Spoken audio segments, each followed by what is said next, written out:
This is part 2 of the 65 Mustang GT that I've been restoring. You can see in the last video, got everything painted on the main body. I went and got Pour 15 and brushed it on the inside of the quarter panels and trunk floor and most of the interior pieces, just try to keep most of the rust and stuff away. The floor pans had already been replaced by the previous owner, and he had painted all of that stuff, so it's in pretty good shape. Got all new interior pieces like carpet, door panels, door handles, all the chrome pieces. Went together pretty easy. I mean, this ain't nothing to these cars really. So I mean, really anybody can do it. Had to cut out the hole there for the shifter, which is a little tricky, I guess, cutting through the insulation and everything on it. But everything turned out pretty decent. I left the original seats and stuff. We'll probably swap them out later on at some point, but they're in pretty decent shape for what they are, so we're going to leave them in for the time being.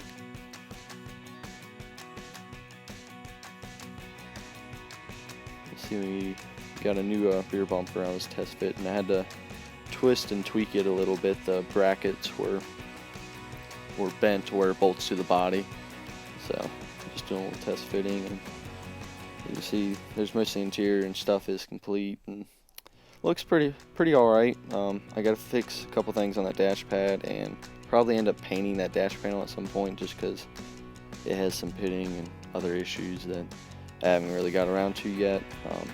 Main goal is just to get the car packed together and get it running and driving back on the road as soon as possible.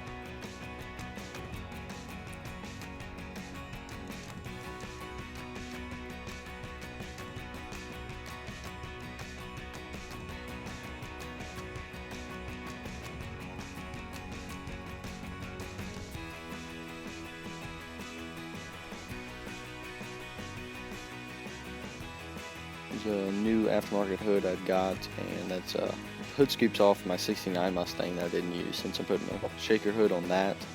That's one of the I guess, I don't know if it's the Boss or the Cobra or the big block cars had those hood scoops, and so I think it looks pretty decent. Put new tie rod ends and new lower control arm, upper ball joint, sway bar bushings, everything in the front suspension. Probably going to end up swapping the upper control arm, the shock, and spring for a coilover style setup, similar to what I have in my other car. But we're going to leave it for the time being, and that stuff later down the road. Not a big fan of the wheel spacers that were on the car there, but they got late model Mustang wheels on it right now, and you got to run that spacer for any of that to clear, so I guess it's going to have to do. But here's all the rest of the parts in the booth. Got everything sprayed with a coat of sealer first, and got 2 new front fenders, 1 new door, and 1 other used door. All of her stuff was just, all the stuff on the car was so rusted out, I mean, it was beyond repair. But it turned out pretty good. Did satin black on the inside of the doors, that way all the interior, everything matches. New bolts, everything. Had to rebuild the one hinge on the passenger side.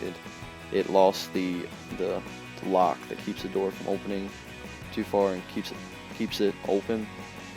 So that wasn't too big of a pain, but everything really went together pretty smoothly on the car. You can see here's the new door panels and window crank and door handle.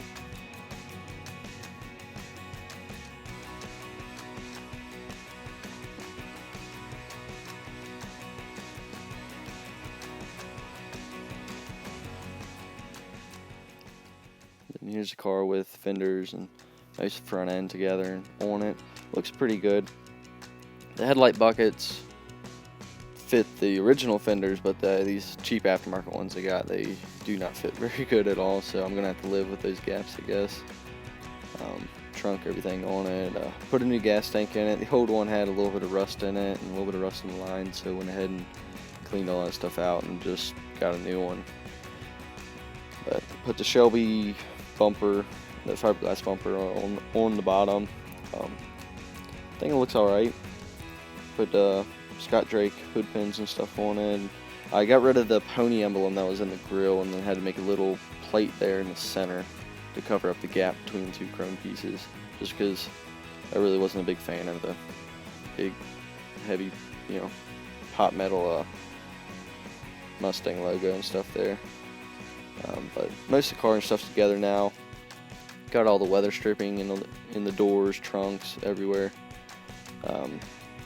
Really ain't a whole lot more things to do, until I get it up and running. Here, you can see I'm trying to get the steering wheel off. I gotta put a turn signal indicator switch in the column there because it's broken, which is typical for any of these old cars. But do that, and I gotta get the LED taillights and stuff in it, and a few other odds and ends, and it should be about ready to be on the road. Put new exhaust tips and stuff on it. Kind of wanted to do single exhaust, but didn't have time or feel like welding up the one side of the valance. But thanks again for watching.